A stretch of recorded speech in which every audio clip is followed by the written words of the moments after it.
തെരഞ്ഞെടുപ്പ് ഫലം വന്നതിന് പിന്നാലെ നിർണായക ഇന്ത്യ മുന്നണി യോഗം അല്പസമയത്തിനകം ഡൽഹിയിൽ ചേരും. AICC അധ്യക്ഷൻ മല്ലികാർജ്ജുൻ ഖർഗെയുടെ വസതിയിൽ ചേരുന്ന യോഗത്തിൽ സർക്കാർ രൂപീകരണ സാധ്യതകൾ ചർച്ച ചെയ്യും.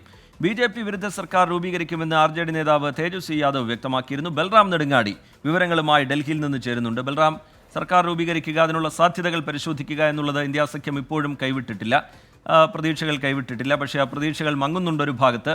എന്താണ് ഇന്ത്യ സഖ്യം നിലവിലെ സാഹചര്യത്തെ കാണുന്നത്?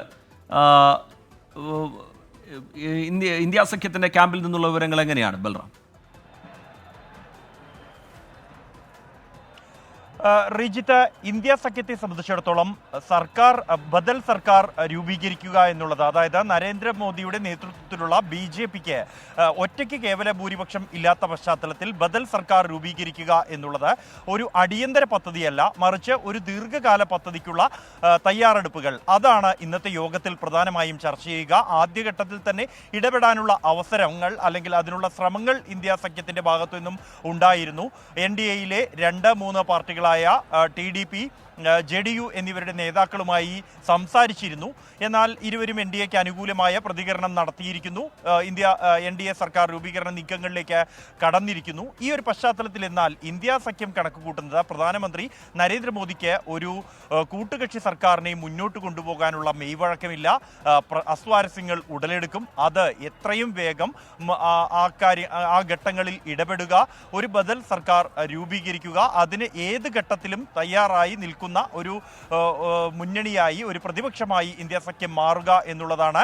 മല്ലികാർജ്ജുൻ ഖാർഗെയുടെ വസതിയിൽ കഴിഞ്ഞ ഈ ഇന്ത്യ മുന്നണി രൂപീകരണത്തിന് ശേഷം നടക്കുന്ന 6ാമത്തെ യോഗമാണ് ഇന്ന്. നേരത്തെ ഉണ്ടായിരുന്ന മല്ലികാർജ്ജുൻ ഖാർഗെയുടെ വീട് എന്നുള്ളത് 52 ുള്ള ഒരു പാർട്ടിയുടെ തലവന്റെ വീട് എന്നതിനപ്പുറത്തേക്ക് ഒരു സ്വരത്തിന്റെ കേന്ദ്രമായി മാറിയിരിക്കുന്നു. ഇവിടെ എത്തിയിരിക്കുന്ന, കഴിഞ്ഞ യോഗങ്ങളിൽ എത്തിയിരിക്കുന്ന, അത് കവർ ചെയ്യാൻ എത്തിയിരിക്കുന്ന മാധ്യമങ്ങളുടെ എണ്ണത്തിൽ പോലും 3 ഇരട്ടിയോളം വർധനവുണ്ടായിരിക്കുന്നു. ഒപ്പം തന്നെ ആവേശത്തോടെ അണികളും പുറത്തുണ്ട്.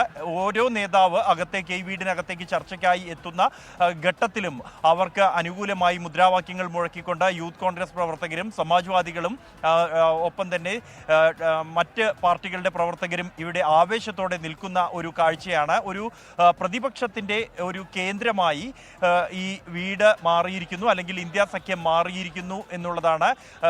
അത്ര എളുപ്പത്തിൽ നയങ്ങൾ മുന്നോട്ട് കൊണ്ടുപോകാൻ കഴിയാത്ത, അല്ലെങ്കിൽ ഏത് സമയത്തും ഈ സർക്കാരിന് ഭീഷണി ഉയർത്താൻ കഴിയുന്ന ശക്തിയുള്ള ഒരു പ്രതിപക്ഷമായി മാറിയതിന്റെ എല്ലാ ചിത്രവും ആദ്യ ദിവസം തന്നെ പ്രകടമാണ് ഇവിടെ എന്നുള്ളതും ശ്രദ്ധേയമാണ്. ഇത് തന്നെയാണ് ഇന്ത്യ സഖ്യം ഇന്നത്തെ യോഗത്തിൽ ചർച്ചയ്ക്കായി വയ്ക്കുന്ന അജണ്ടയിൽ പ്രധാനപ്പെട്ടതും. മറ്റ് നിലവിലെ സാഹചര്യത്തിൽ ഈ 2-3 പാർട്ടികളെ മാത്രം അടർത്തിയെടുത്താലും ഇന്ത്യ സഖ്യത്തിന് 234 സീറ്റുകൾ മാത്രമാണ് ഉള്ളത് എന്നതിനാൽ സർക്കാർ രൂപീകരിക്കാൻ കഴിയില്ല. മറ്റ് സ്വതന്ത്രർ, ചെറു പാർട്ടികൾ എന്നിവരുടെ പിന്തുണ കൂടി ഉറപ്പാക്കേണ്ടതുണ്ട്. അതിനായുള്ള നീക്കങ്ങൾ ഇന്നലെ മുതൽ തന്നെ ആരംഭിച്ചു കഴിഞ്ഞിരിക്കുന്നു. ചന്ദ്രശേഖർ ആസാദ് അടക്കമുള്ളവരുമായി ഇതിനകം തന്നെ ചർച്ച നടത്തിയിട്ടുണ്ട്.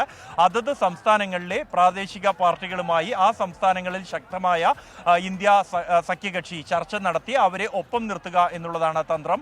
ഒപ്പം NDAയിൽ നിന്നും ഏതെങ്കിലും ഘട്ടത്തിൽ അസ്വാരസ്യങ്ങൾ ഉടലെടുക്കുകയാണെങ്കിൽ ആ പാർട്ടികളെയും. ശരി, ബൽറാം നെടുങ്ങാടി ഡൽഹിയിൽ നിന്ന് വിവരങ്ങൾ നൽകുകയായിരുന്നു. പരമാവധി പ്രാദേശിക പാർട്ടികളെ നിലവിൽ ഒപ്പം നിർത്തുക, സർക്കാർ രൂപീകരിക്കാൻ സാധ്യമാകുന്ന ഒരു സാഹചര്യം രൂപപ്പെട്ടാൽ സർക്കാർ രൂപീകരിക്കാനുള്ള സാധ്യത തേടുക, അതാണ് നിലവിൽ ഇന്ത്യ സഖ്യം ആലോചിക്കുന്നത്. ബൽറാം നെടുങ്ങാടി ഡൽഹിയിൽ നിന്ന് വിവരങ്ങൾ നൽകുകയായിരുന്നു.